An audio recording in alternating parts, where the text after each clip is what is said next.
Hello दोस्तों, कैसे हैं आप सब। उम्मीद है आप सब मस्त होंगे। तो बीएससी वर्ल्ड केमिस्ट्री में आपका स्वागत है। मैंने आज बीएससी वर्ल्ड केमिस्ट्री बोला है, बीएससी वर्ल्ड अमर सिंह नहीं, क्योंकि ये जो चैनल है, जो लेक्चर आप देख रहे हैं, ये न्यू चैनल आज ही बनाया गया है। तो आप लोग प्लीज़ इसको सभी लोग सब्सक्राइब कर दीजिए।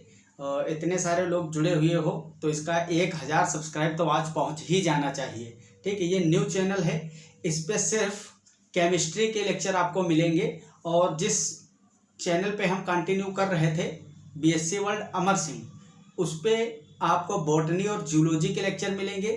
और ये सिर्फ ओनली केमिस्ट्री के लेक्चर के लिए रहेगा। आपको केमिस्ट्री का पूरा पाठ्यक्रम इस पर पढ़ाया जाएगा। उस पर बहुत ज़्यादा सब डिस्टर्बेंस हो जाती थी, जूलॉजी का, बॉटनी का, केमिस्ट्री का, और बहुत सारे स्टूडेंट को ढूंढने में भी परेशानी होती थी लेक्चर्स को।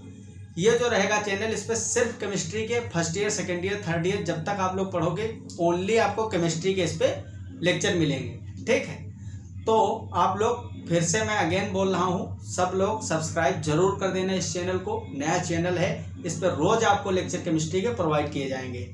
तो आज हम third semester chemistry first unit चल रही थी, केमिकल काइनेटिक्स, इसका थर्ड लेक्चर है ये। 2 लेक्चर उस वाले चैनल पे पढ़े हुए हैं। ठीक, अब आगे से इसी पे आपको लेक्चर मिलेंगे। इसमें हम रेट लॉ, मतलब दर नियम हिंदी में बोलते हैं, और order of reaction. Order of reaction एक बहुत ही इम्पोर्टेंट क्वेश्चन है अपने आप में, इससे बहुत क्वेश्चन आएंगे। आगे हम इसी यूनिट में पढ़ेंगे zero order reaction, first order reaction and nth order reaction, second order reaction, third order, जितनी भी आप कह सको उतनी हो सकती हैं, लेकिन जनरली 2 ही हमको मेनली पढ़ाना रहता है। जिससे ज़्यादा आते हैं क्वेश्चन जीरो ऑर्डर और फर्स्ट ऑर्डर। तो ऑर्डर ऑफ रिएक्शन समझेंगे किस तरह से, रेट लॉ जो है उससे हम निकाल के दिखाएंगे आपको ऑर्डर ऑफ रिएक्शन। और जितने यहाँ से क्वेश्चन इंपॉर्टेंट बन सकते हैं वो सभी मैं आपको करवाऊंगा। तो थोड़ा सा आज जो है नवरात्र चल रहा है, आपको पता है, आज से ही स्टार्ट हुआ है। तो यहाँ पे प्रोग्राम चल रहा है, तो थोड़ी अगर वो आवाज़ आ जाए तो उसके लिए आप मैनेज कर लेना आप लोग। ठीक है, तो स्टार्ट करते हैं हम लोग। और एक बात, आज मैंने एक नई टी शर्ट ली है, 100 रुपये में खरीदा हूँ टी शर्ट, पता है, बहुत मस्त। तो हम लोग जैसे कि 150 में ही टी शर्ट पा जाते हैं तो बहुत खुश हो जाते हैं गरीब लोग। और 100 रुपये में टी शर्ट, आप जानते हो आजकल वैसे 100 वाला ज़माना नहीं है, कम से कम मान के चलो वही 50 रुपये से खाली तो टी शर्ट मिलती नहीं है। तो रेट लॉ क्या होता है पहले इसको समझेंगे। रेट लॉ, दर नियम हिंदी में बोलते हैं। ये एक प्रकार से फैक्टर ही है। हम आपको बताए थे factors affecting rate of reaction, अभिक्रिया की जो दर है उसको प्रभावित करने वाले कारक। उसमें एक इम्पोर्टेंट फैक्टर था कंसंट्रेशन, तो उसी के फैक्टर के अंदर ये सब आते हैं। कंसंट्रेशन का जो इफेक्ट होता है रेट लॉ पे, सॉरी रेट ऑफ रिएक्शन पे, उसी के अंदर rate law, order of reaction, first order, zero order, ये सब क्या है, ये उसी टॉपिक के अंदर चलते रहते हैं। ठीक है, तो rate law explain the dependency of first rate of reaction on concentration of species in reaction. मतलब रेट लॉ क्या बताता है, ये डिपेंडेंसी को, प्रभाविता को एक्सप्लेन करता है। Rate of reaction on concentration of species in reaction, किसी भी अभिक्रिया रिएक्शन में कितनी प्रजातियां हैं, मतलब जितनी भी स्पीसीज इन्वॉल्व हैं। जैसा कि रिएक्शन में हो सकता है A+B बना रही हो प्रोडक्ट, ठीक, तो ये 2 स्पीसीज हो गई। इन दोनों की कंसंट्रेशन जो है, ठीक है, कंसंट्रेशन जनरली हम यहाँ कंसंट्रेशन नहीं दिखाते हैं, ठीक, हम बताने के लिए आपको बता रहे हैं बस। यहाँ पे जो कंसंट्रेशन है दोनों स्पीसीज की, ये किस तरह से रेट ऑफ रिएक्शन को प्रभावित करेगी, इसी को हम बोलते हैं रेट लॉ। इसको हम ओनली एक्सपेरिमेंट से डिटरमाइन कर सकते हैं। कोई थ्योरेटिकल ऐसा एक्सप्रेशन नहीं है जिससे आप इसको निकाल सके। इसका ओनली 1 मेथड है, वो भी एक्सपेरिमेंटल। और किस तरह से एक्सपेरिमेंट से हम निकालेंगे वो भी आपको समझाएंगे। वेरियस टाइप ऑफ न्यूमेरिकल्स, इतने हार्ड न्यूमेरिकल्स जिनको देख के आप हिल जाते हो, सभी इस लेक्चर के बाद में आपसे बनने लगेंगे। इस टॉपिक के जितने हैं, ऑर्डर ऑफ रिएक्शन और रेट लॉ से रिलेटेड जितने भी हैं, सेकंड पॉइंट है this dependency is very complex, मतलब ये थोड़ा कॉम्प्लेक्स होता है। अब इसमें कई सारे टर्म हो सकते हैं, ए और बी है, यहाँ रिएक्टेंट 2 से अधिक हो सकते हैं, तो इनकी अलग अलग जब कंसंट्रेशन करेंगे सबकी, तो एक साथ में इसको डिटरमाइन करना बहुत ही कॉम्प्लेक्स होता है। As it change with change in concentration of species, मतलब कंसंट्रेशन जैसे जैसे आप स्पीसीज की चेंज करोगे वैसे वैसे इसकी डिपेंडेंसी भी चेंज होती जाएगी। इसलिए हमको we only study the simplest form of dependency, मतलब बहुत ही सिंपल टाइप वाली चीजें हमको इसमें पढ़ना, बहुत कॉम्प्लेक्स नहीं, और सभी एक्सपेरिमेंटल होंगी। तो एक मैं यहाँ पे एक्सप्रेशन लिख रहा हूँ। पहले एक रिएक्शन, जनरल रिएक्शन है, मान लीजिए 2A plus B gives product. ये सारी चीजें आपको नोट भी करनी है साथ साथ, बहुत ही इंपॉर्टेंट, यहीं से सब निकल के आएंगे। मान लो ये एग्जांपल है, काफी इंपॉर्टेंट, यहीं से आपको क्वेश्चन भी समझ में आएंगे। मान लीजिए कि हम A की कंसंट्रेशन को डबल करते हैं, A की कंसंट्रेशन को डबल करते हैं, मतलब दुगुना। कितना करते हैं? दुगुना। अगर रेट ऑफ रिएक्शन, इस अभिक्रिया की जो अभिक्रिया हो रही है, मतलब ए और बी कन्वर्ट हो रहे हैं प्रोडक्ट में, अगर हम ए की कंसंट्रेशन को डबल कर दें और रिएक्शन की रेट कितनी रहे, रिएक्शन की रेट भी डबल हो जाए, मतलब बी को हम कोई छेड़खानी नहीं किए, बी में कुछ नहीं किए, सिर्फ ए की कंसंट्रेशन को डबल किए तो रेट ऑफ रिएक्शन डबल हो गया। मतलब हम लिख सकते हैं rate of reaction is directly proportional to concentration of A की पावर 1। मतलब जब हम कंसंट्रेशन ए की डबल कर रहे हैं तो रेट ऑफ रिएक्शन भी डबल हो रही है, दोगुना हो जा रही है। कितनी हो जा रही है? दुगुना। समझ रहे हो?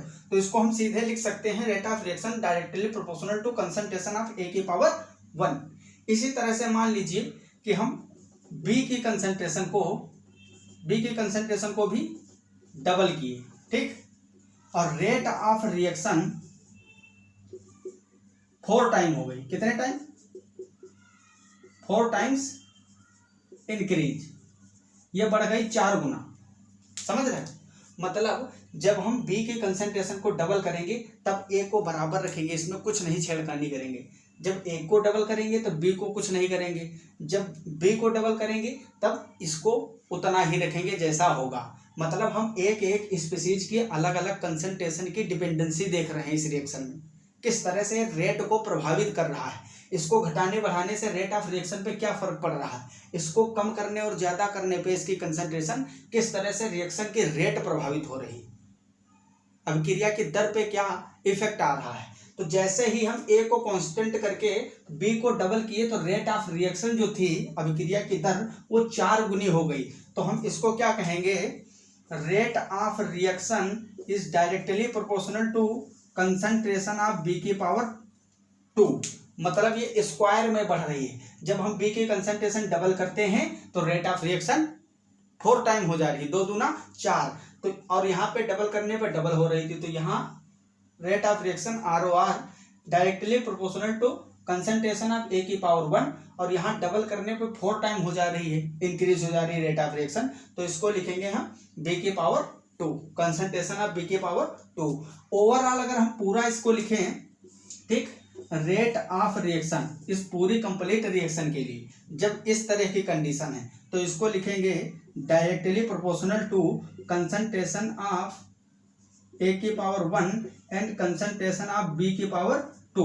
और जब यहाँ से हम इस प्रोपोर्शनलिटी के चिन्ह को हटाएंगे तो इक्वल टू यहाँ पे एक प्रोपोर्शनलिटी कांस्टेंट आ जाएगा के, इसको कहते हैं रेट कांस्टेंट। यहाँ पे मैं आपको बता दे रहा हूँ के क्या है, यह है रेट कांस्टेंट। रेट कांस्टेंट, ये रेट कांस्टेंट है। ये ए और बी की कंसंट्रेशन पर बिल्कुल भी डिपेंड नहीं है, ये टेम्परेचर पे डिपेंड होता है और बहुत सारी चीजें हैं, फैक्टर हैं जिसपे ये डिपेंड करता है। तो ये सारी चीजें हम आगे पढ़ेंगे इसी यूनिट में, और इस लेक्चर में नहीं, बहुत आगे मतलब आएगा टर्म ये के वाला, लेकिन के इम्पोर्टेंट बहुत है। तो ये जो एक्सप्रेशन आया है हमारा, इसको हम बोलते हैं रेट लॉ एक्सप्रेशन। क्या बोलते हैं? रेट लॉ एक्सप्रेशन, ठीक, दर नियम व्यंजक। दर नियम व्यंजक बोलते हैं। ठीक, अब इसको आप लोग नोट करिए, बहुत इंपॉर्टेंट चीजें हैं। फिर हम बताते हैं आपको कि किस तरह से यहां से हम निकालेंगे ऑर्डर ऑफ रिएक्शन।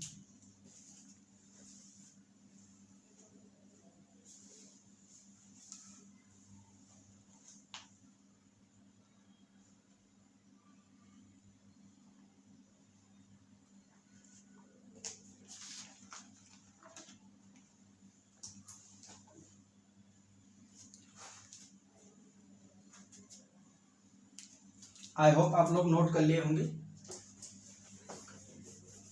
एक साइंटिस्ट थे गुल्डबर्ग एंड वेगे, दोनों लोगों ने एक नियम दिया था, काफी फेमस है। आप लोग अगली यूनिट जो है केमिकल इक्विलिब्रियम उसमें पढ़ोगे, लॉ ऑफ मास एक्शन।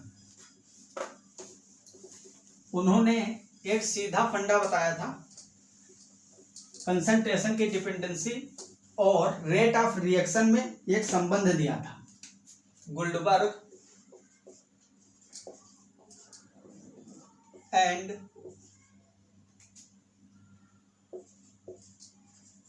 वेगे, इन्होंने दिया था law of mass action, law of mass action. इन्होंने बताया कि जो जैसे कि ये एक्सप्रेशन था 2A plus B gives product, तो हम अभी लिखे थे रेट लॉ का एक्सप्रेशन, दर नियम व्यंजक। किस तरह से, जैसे कि हम डबल कर रहे थे एक ही कंसंट्रेशन को तो रेट ऑफ रिएक्शन डबल हो रही थी, इसको डबल किए कंसंट्रेशन बी को तो रेट ऑफ रिएक्शन 4 टाइम हो रही थी। तब हम लिख दिए थे rate of reaction is directly proportional to या is equal to k. K क्या है, प्रोपोर्शनैलिटी कांस्टेंट, जिसको रेट कांस्टेंट बोलते हैं, और कंसंट्रेशन ऑफ ए की पावर 1 और कंसंट्रेशन ऑफ बी की पावर 2। उन्होंने क्या बताया, अब देखो अच्छे से समझना, आप ये मत सोचना कि ये जो आगे वाली पावर है यहाँ पे कुछ नहीं, मतलब एक होगा, तो ये पावर नहीं लगाई गई है। लेकिन इनके लॉ ऑफ मास एक्शन के थ्रू हम किस तरह से लिखते थे, इन्होंने सीधा बोला कि रेट ऑफ रिएक्शन को आप लिख सकते हो ए की पावर 2 और बी की पावर 1, मतलब जो यहाँ पे स्टोइकियोमेट्रिक कोफिशिएंट है उनको पावर में लगा दीजिए और रेट ऑफ रिएक्शन पे कंसंट्रेशन की डिपेंडेंसी आ जाएगी, जो कि पूर्ण रूप से गलत है। ये बहुत ही कम रिएक्शंस पे लागू होता है जहाँ पे सही वैलिड होगा, बाकी ज्यादातर जगह ये फेल हो जाएगा। तो आपको किस तरह से निकालना है, एक्सपेरिमेंटली। ओनली वन मेथड इसका है, ओनली वन मेथड करेक्ट है, जो कि है एक्सपेरिमेंट।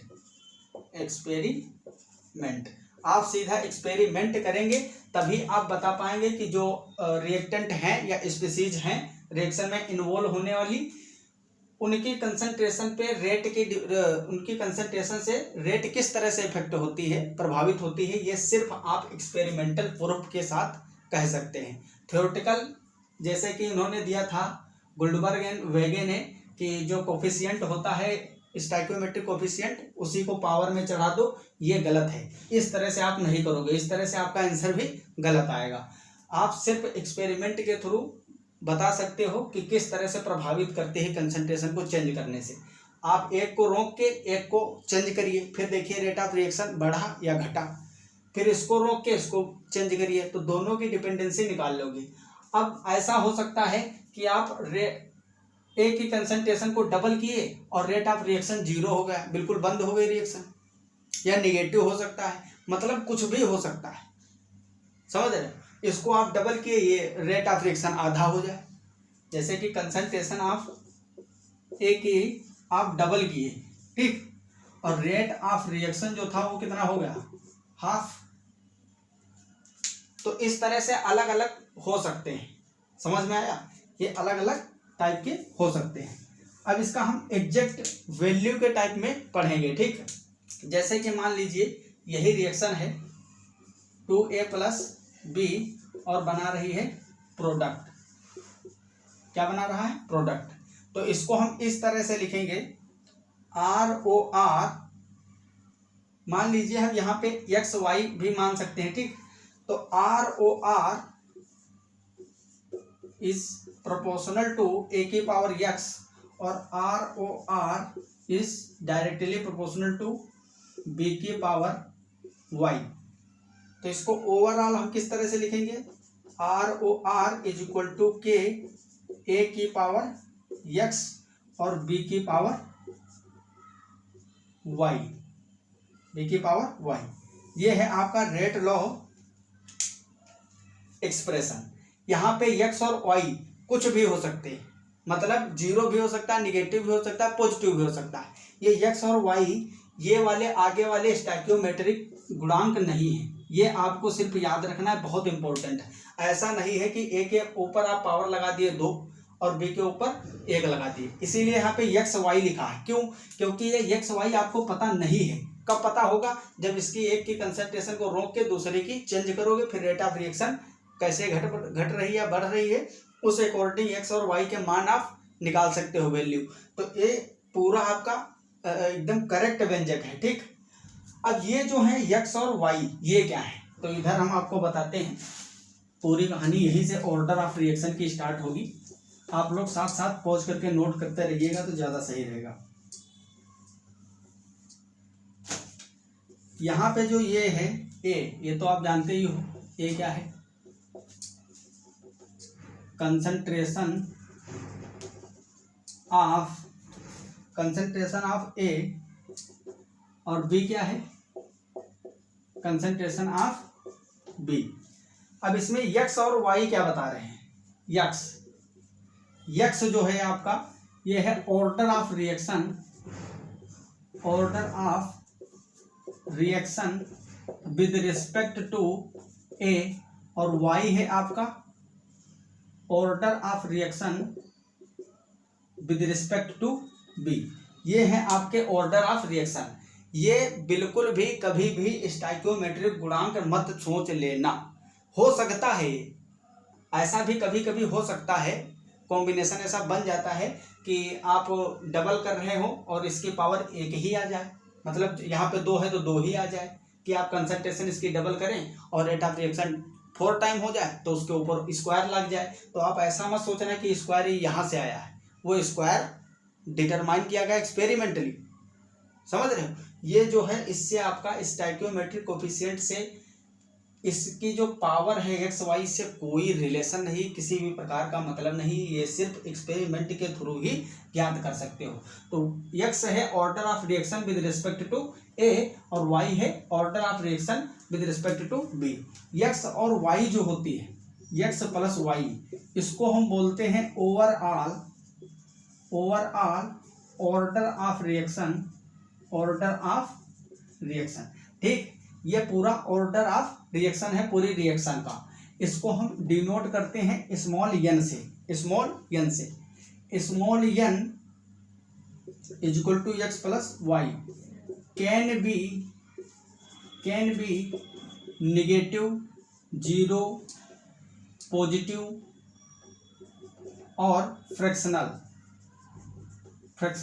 मतलब भिन्नात्मक भी हो सकता है, 1/2 हो सकता है, -1/2 हो सकता है, 3/2 हो सकता है। ठीक है, खाली 2 हो सकता है, खाली 1 हो सकता है। आप जानते हो 0 हो सकता है, 0 ऑर्डर रिएक्शन होती है ना, तो n इक्वल टू 0 भी हो सकता है, 1 भी हो सकता है, 2 भी हो सकता है, 3/2 हो सकता है, 5/3 हो सकता है, कुछ भी हो सकता है।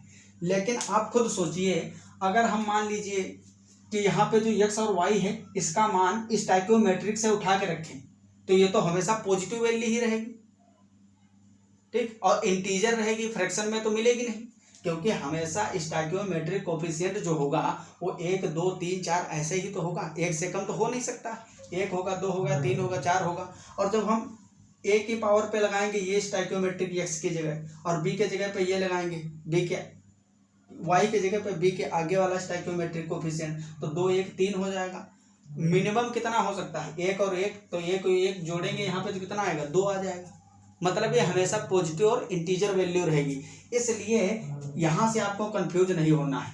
n x plus y, n equal to x plus y, x और वाई कुछ भी हो सकते हैं। ये हम कैसे पता लगाएंगे, इसकी कंसंट्रेशन को चेंज करके a और b की। ठीक है, तो इस तरह से हम ऑर्डर ऑफ रिएक्शन को निकालते हैं। इसके डिफिनेशन आपको पता ही है, ऑर्डर ऑफ रिएक्शन लिखना चाहो तो यहीं से आप बना सकते हो ऑर्डर ऑफ रिएक्शन की। डेफिनेशन, आप लोग डेफिनेशन के लिए बहुत बोलते हो सर लिखवा दिया करिए थोड़ा सा। डेफिनेशन वगैरह तो हर जगह मिल जाती है, बस चीज़ें देखो इसमें समझने वाली हैं। आप बुक से भी डेफिनेशन पढ़ सकते हो, इन एक्सप्रेशंस को समझो।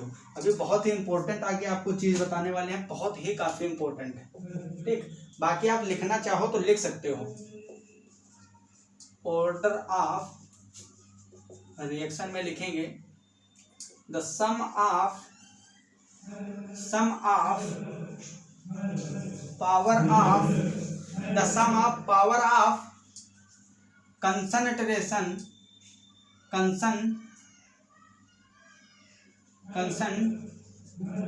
ऑफ स्पीसीज प्रेजेंट इन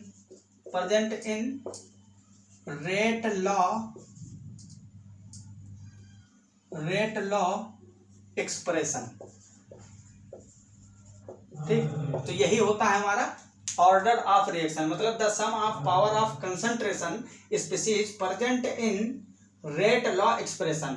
जो रेट लॉ एक्सप्रेशन होता है हमारा ROR, इस ROR is equal to R भी होता है, स्मॉल r। तो रेट ऑफ रिएक्शन को आज से हम आगे चैप्टर में हर लेक्चर में स्मॉल r यूज करेंगे। इसका मतलब है rate of reaction is equal to क्या लिखे थे, K, और क्या लिखे थे यहाँ पे A की पावर X और B की पावर Y।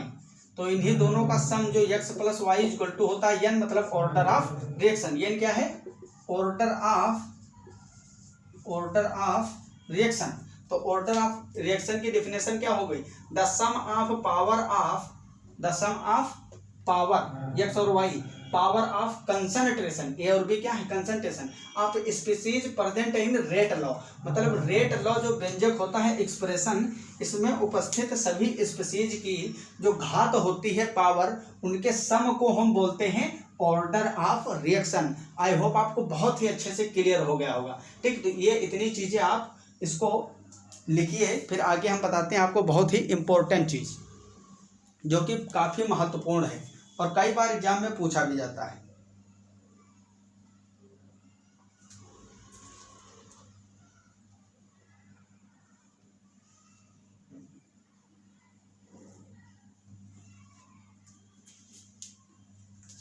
आई होप आप इसको नोट कर लिए होंगे। अब हम बात करेंगे के की यूनिट पे। के है रेट कांस्टेंट, रेट कांस्टेंट की यूनिट। काफी क्वेश्चन इस पे आते हैं भाई साहब। ये चैप्टर ऐसा है केमिकल काइनेटिक्स, इसमें यूनिट पे भी बहुत क्वेश्चन आते हैं, क्योंकि यूनिटें लगभग सबकी एक जैसी होती है। इसमें बड़ा कंफ्यूजन हो जाता है ना सबको, इसीलिए एग्जामिनर क्वेश्चन यहाँ से बहुत बनाता है। तो इसमें जो के था, rate of reaction is equal to लिखे थे के और ए की पावर कंसंट्रेशन ऑफ ए की power x, concentration of B की पावर y। यहाँ आपका जो के है ये क्या है, ये है रेट कांस्टेंट, या इसको हम और एक नाम देते हैं वेलोसिटी कांस्टेंट, ठीक। मतलब वेग नियतांक भी बोल सकते हो, वेग नियतांक। रेट कांस्टेंट मतलब दर नियतांक। इसको और बोलते हैं स्पेसिफिक, इसका एक और नाम होता है, इसको दूसरा नाम एक हम देते हैं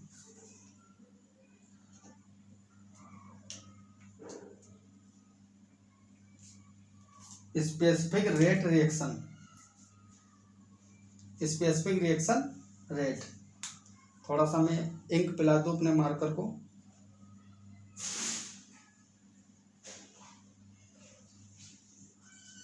फैन ऑफ है, लेक्चर शूट करने के दौरान ऑफ करना पड़ता है, इसलिए पसीना भी बहुत निकलता है। वैसे ठंडक वाला मौसम तो आने लगा है धीरे धीरे, ये प्रॉब्लम दूर होने ही वाली है गर्मी वाली। तो इसका एक दूसरा नेम है जिसको हम बोलते हैं specific reaction rate.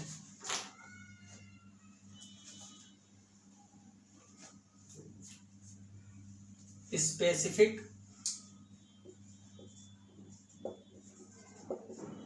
Reaction rate, ठीक। ये मैंने आपको अभी थोड़ी देर पहले भी बताया था कि इन दोनों की कंसंट्रेशन पे डिपेंड नहीं करता है, के टेम्परेचर वगैरह पे डिपेंड करता है। इसकी बात हम आगे आने वाले भविष्य में जो लेक्चर आएंगे इस चैप्टर के उसमें बात करेंगे, ठीक। अब हम हेडिंग लगाएंगे यूनिट ऑफ के, unit of rate constant, rate constant जिसको हम के कहते हैं, ठीक। यहाँ से क्वेश्चन भर मार के आएंगे, आजकल बहुत ही क्वेश्चन यहाँ से पूछे जाते हैं, ठीक। अभी देखना किस तरह से क्वेश्चन निकलेंगे। तो इसी एक्सप्रेशन से पहले हम के की वैल्यू निकालेंगे।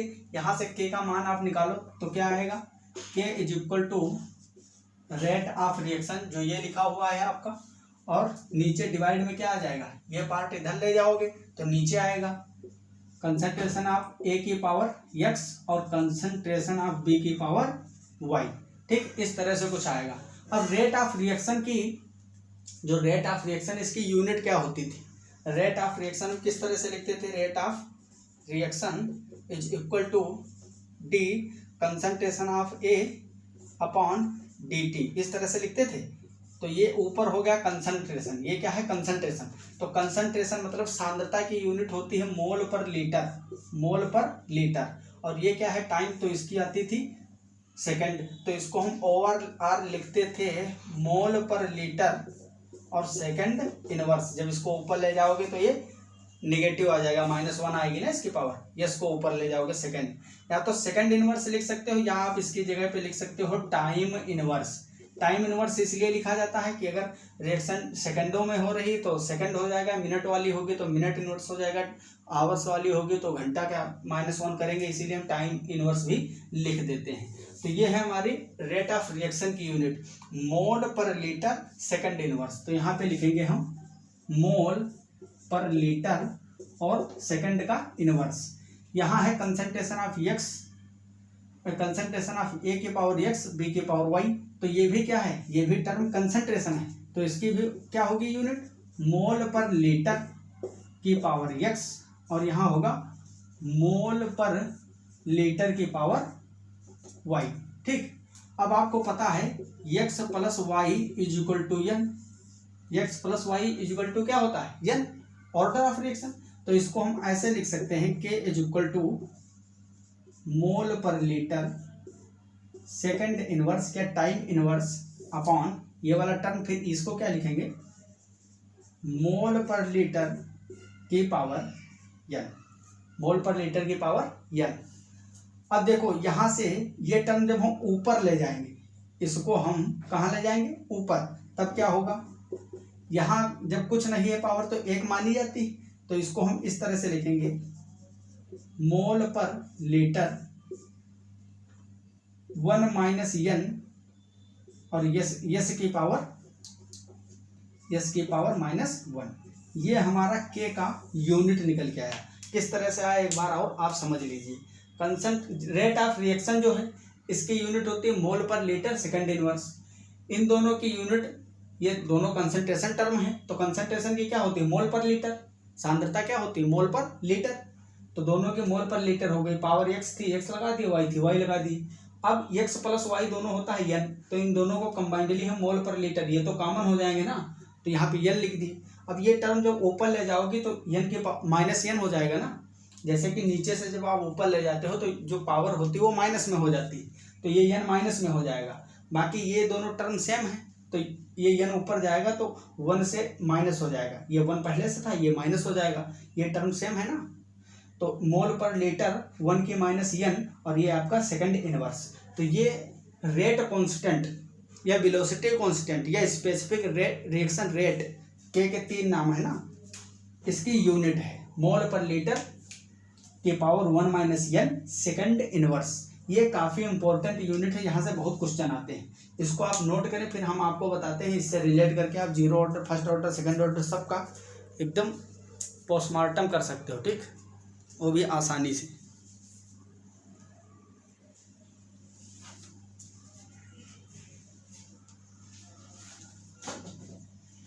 इससे आप जीरो ऑर्डर, सेकंड ऑर्डर सबकी यूनिट निकाल सकते हो आराम से। आप इस तरह से हेडिंग लगाइए order of reaction, order of reaction, और इधर लिखिए यूनिट, इधर यूनिट। अब देखिए कंपेयर करना है सिर्फ हमको। जब यहाँ पे हम जीरो लिखेंगे मतलब zero order reaction, zero order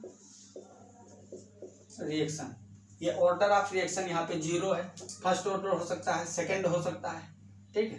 तो फर्स्ट ऑर्डर रिएक्शन और सेकंड ऑर्डर रिएक्शन, इसके भी फायदे बताएंगे इसको याद करने के, ये याद कर लेना है आपको। अब ऑर्डर, आप जीरो ऑर्डर की यूनिट क्या होगी, जीरो ऑर्डर की यूनिट क्या होगी। अब यहाँ पे जीरो रखो आप, जब यहाँ पे जीरो रखोगे यूनिट ऑफ के यहाँ पे लिखेंगे आप, यूनिट ऑफ के, क्योंकि ये के निकल के आएगी ना। आपसे क्वेश्चन ही यही से आएगा, आपसे जीरो ऑर्डर के पूछेगा, फर्स्ट ऑर्डर का के पूछेगा, तो आपको कहाँ से निकाल लो।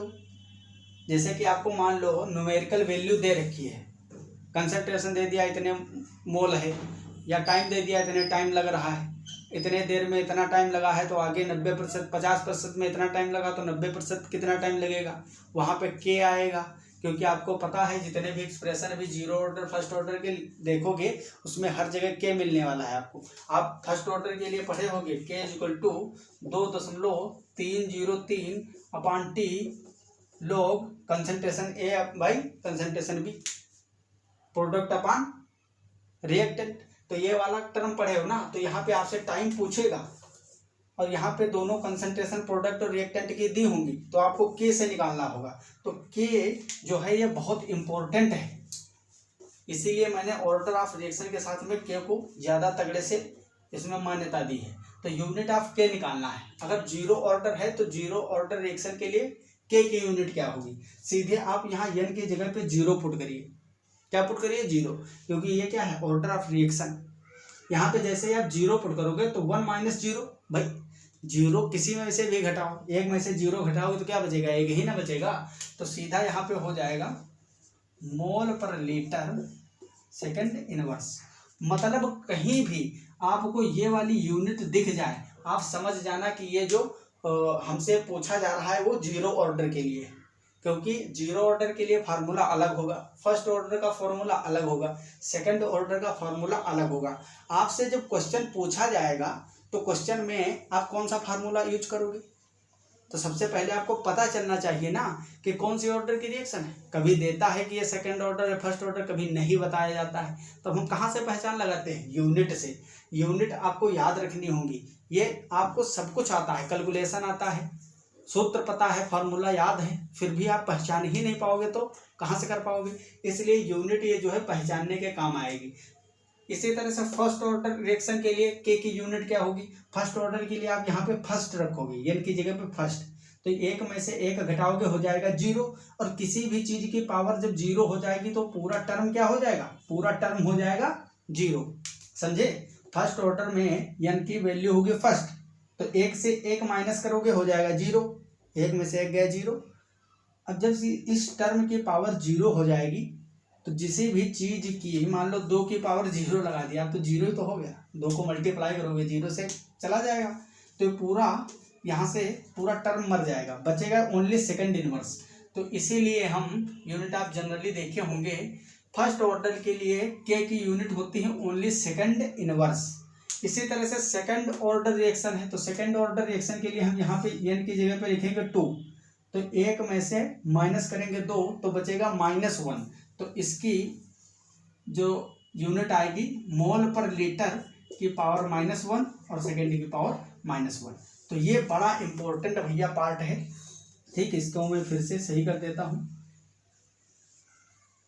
यहाँ पे एन होगा आपका, ठीक है, ये रेट। तो इस तरह से आपको ये यूनिट तीनों याद रखनी है। अगर सेकंड इनवर्स कहीं दिख जाए क्वेश्चन में तो आपको सीधे फार्मूला फर्स्ट ऑर्डर वाला यूज करना है, अगर ये दिख जाए तो सेकंड ऑर्डर का फार्मूला ठोक दो। इसी तरह से ठोकते रहोगे, सारे क्वेश्चन सॉल्व हो जाएंगे। तो आई होप आपको ये सारी चीज़ें समझ में आ गई होंगी। एक बार फिर से मैं आपको कह रहा हूँ कि मेरा जो ये नया वाला चैनल है इसको आप ज़रूर सब्सक्राइब करिए। वीडियो अच्छा लगा लाइक करिए, शेयर करिए। अगर कोनो डाउट है तो कमेंट बॉक्स में पूछिए, हम आपको ज़रूर बताएंगे। और इसी तरह से बने रहिए हमारे साथ। सारा सिलेबस हम कंप्लीट कराएंगे, जितनी भी यूनिट है सभी पढ़ाएंगे। इस पर केमिस्ट्री के रेगुलर वीडियो आपको मिलेंगे और डिटेल में डिस्कशन होगा। अच्छे अच्छे न्यूमेरिकल भी सॉल्व करवाएंगे, जिससे कॉन्फिडेंस आपको आए। कितना भी भयानक न्यूमेरिकल क्यों ना हो, सब सॉल्व किए जाएंगे। ठीक है, तो मिलते हैं अगली क्लास में अगले लेक्चर के साथ। तब तक के लिए okay bye, all the very best, thank you, जय हिंद, जय भारत।